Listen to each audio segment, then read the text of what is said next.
Chapter 12 Crusades. Applejack had a night of no sleep. She did not want to see Luna invading her dreams again, and that combined with the fact that the pony she so desperately wanted as a mate was sleeping next to her. Twilight awoke feeling rested and, of course, noticed the fatigue in her partner. When pressed, all she said was, "Well, I'm surprised you're sleeping so well when there's some pony trying to keep us together." Breakfast was simple for palace life, which was still more elegant than Applejack was used to. As she poked her breakfast hay on a silver platter, Twilight spoke. "Just about every pony we'll be interviewing had their locations confirmed. We've made sure that none of them will move around until we get there." Applejack swallowed. "How'd they do that? They didn't arrest any pony, did they?" She shook her head.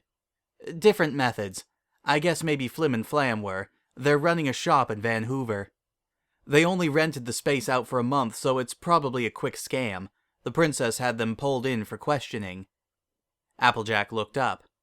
"Can she do that? I mean, don't we have anything we can charge them with? They're suspects in a crime, so we can bring them in for questioning. Admittedly, we don't exactly have a lot of evidence on them.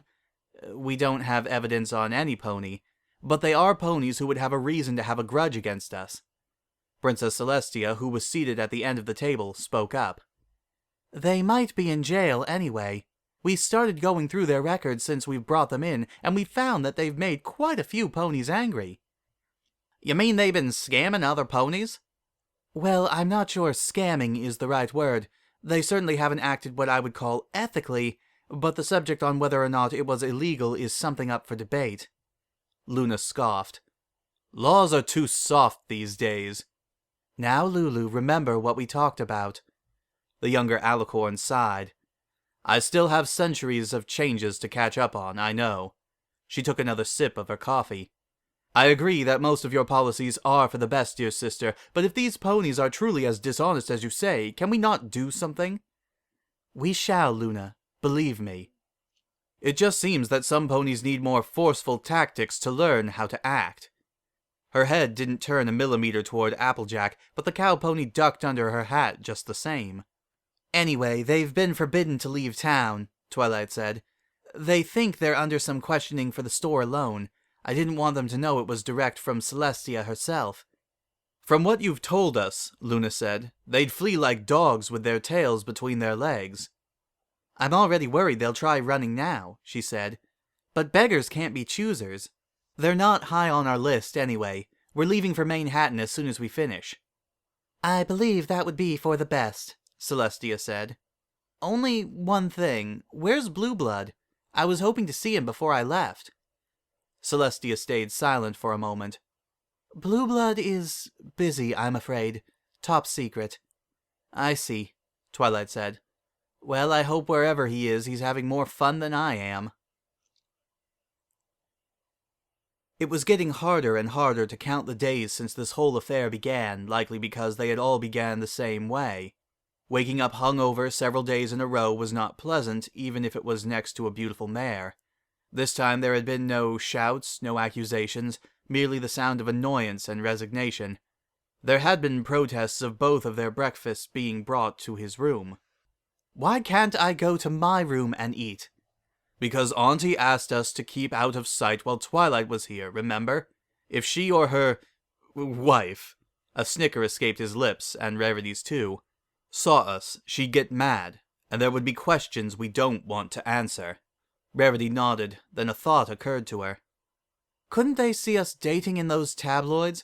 Neither of them read them, but—" "So what if they do? By tonight they'll be halfway across the country. It's not like they'd come all the way back to Canterlot to interrogate us." "I suppose," she conceded, eating her breakfast hay. There was another awkward silence. "I hope my parents are taking care of Opal all right." "The cat? I'm sure they're doing just fine. They took care of you for 18 years, didn't they?" "Well, yes, but they were rather—" "Stupid?" "Scatterbrained. I was going to say scatterbrained." "Sure you were," he said, taking another bite. "I shudder to think what Sweetie Belle thinks of my disappearance. Oh, how the poor dear must be missing me." Blue Blood arched an eyebrow. "Your sister spends a lot of time with you." "Too much. I love her so, but She drives me up a wall. She's always trying to get her cutie mark, and she does all those unbelievable things to get it. Blue Blood was silent for a moment. How old? 9 years. She'll be 10 by the end of the year. A late bloomer, then. I was about her age when I got mine. A silence. That sentence was important. Among ponies, mentioning a cutie mark meant that you were giving another permission to ask. How did... After I came to live with Auntie, I started poking around the Royal Library.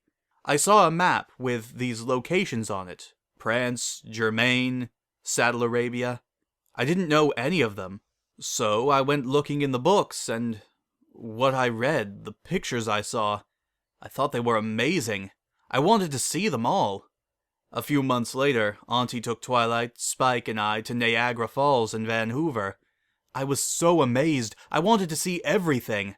To see the whole world. Then it appeared on my flank. She nodded. She had wondered about his mark back when she was still entertaining the idea that he was a dashing pony, as opposed to a simple stallion. She stopped at her own thought.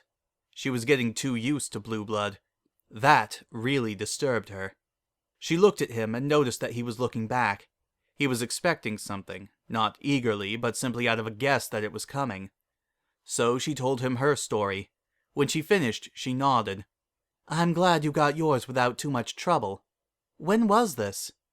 The same day Twilight got hers. Blue Blood looked at her.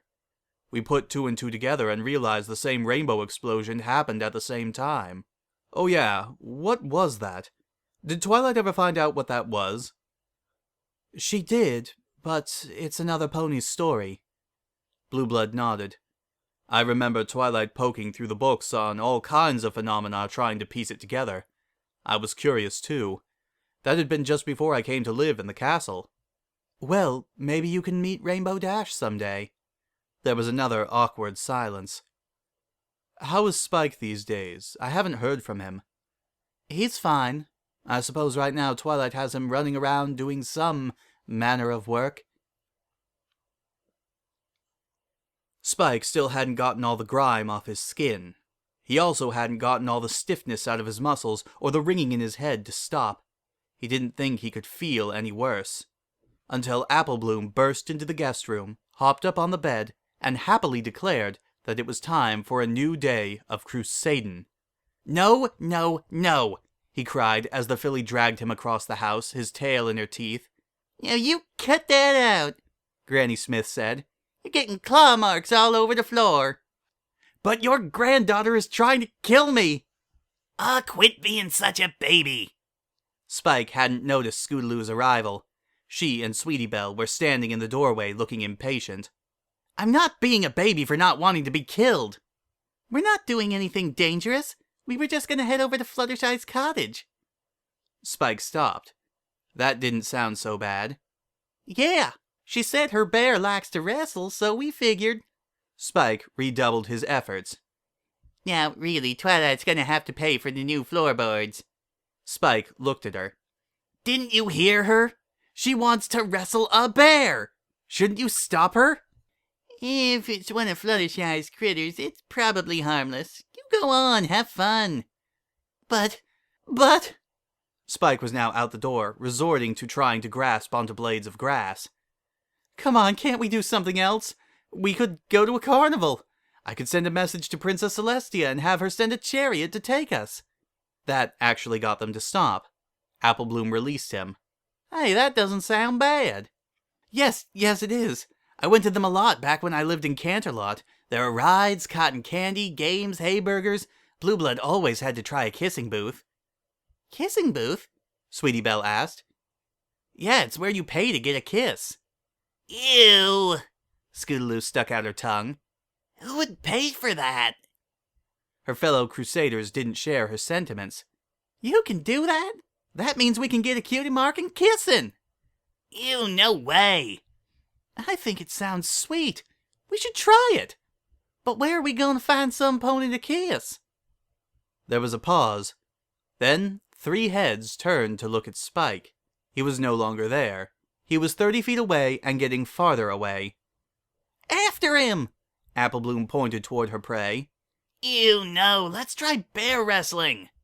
Come on, Scoots, you know the rule. 2 out of 3 voted. Now come on, the sooner we kiss back, the sooner we can try bear wrestling. Fine. The 3 ran after Spike with the cry of, "Cutie Mark Crusader Kissers!" It was followed about 30 seconds later with, "Curse these stupid stubby legs!" Angel rubbed his paws together. Today was the day.